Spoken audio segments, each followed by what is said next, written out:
NATO की साजिश बेनकाब हो गई है। नेटो के बहुत सारे ममालक ईरान को टेक्नोलॉजी सेल कर रहे हैं और वो टेक्नोलॉजी जो है ईरान उसको अपने शहीद 136 ड्रोन में इंटीग्रेट करके रशिया को फराहम कर रहा है और रशिया उन ड्रोन्स का इस्तेमाल यूक्रेन के अंदर बर्बादी करने के लिए इस्तेमाल कर रहा है। आपको यह भी बता दें कि ईरान के शहीद 136 ड्रोन के अंदर कनाडा की कंपनी अपने कंपोनेंट्स जो है वो ईरान को सेल आउट करती है। ईरान उस कंपनी के कंपोनेंट्स लेकर अपने शहीद 136 ड्रोन को इंपावर करती है। इस कदर इंपावर करती है कि वो दुश्मन के परखचे आज यूक्रेन की जंग के अंदर उड़ा रहे हैं।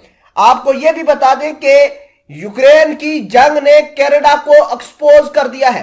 कनाडा की कंपनीज जो गालबन 30 से ज्यादा कंपोनेंट्स ईरान के शहीद 136 ड्रोन के बना रही है, उसने पूरी दुनिया के अंदर एक दफा तहलका मचा दिया है।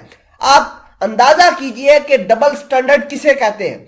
एक तरफ यूक्रेन को लगातार कनाडा सपोर्ट भी कर रहा है और दूसरी जानब कनाडा की कंपनी ईरान को सपोर्ट कर रही है, ईरान के ड्रोन्स बनाने वाली कंपनीज को सपोर्ट कर रही है और अपने कंपोनेंट्स जो है वो इनको सेल आउट करती है और वो कंपोनेंट्स जो है शहीद 136 ड्रोन्स के अंदर जो है वो लगा के रशिया यूक्रेन के अंदर बर्बादी कर रहा है और पूरी दुनिया इस रशिया को ब्लेम कर रही है। लेकिन कोई नहीं ऐसा शख्स जो कि कनाडा और यूरोप और नेटो को ब्लेम करे कि आपकी कंपनीज क्या कर रही हैं।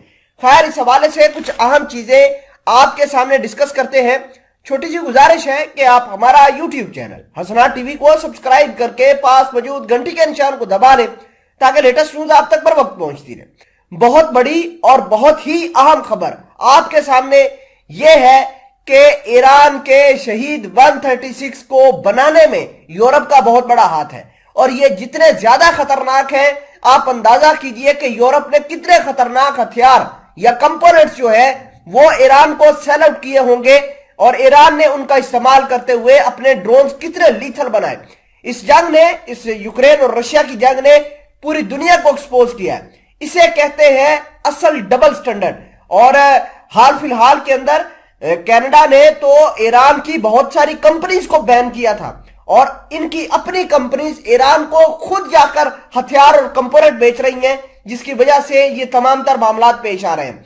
नाजरीन ग्रामी, बहुत बड़ी खबर यह भी है कि अमेरिका जो ये दावा करता है कि हम नेटो को चलाते हैं, क्या वो कनाडा के ऊपर प्रेशर डाल पाएगा?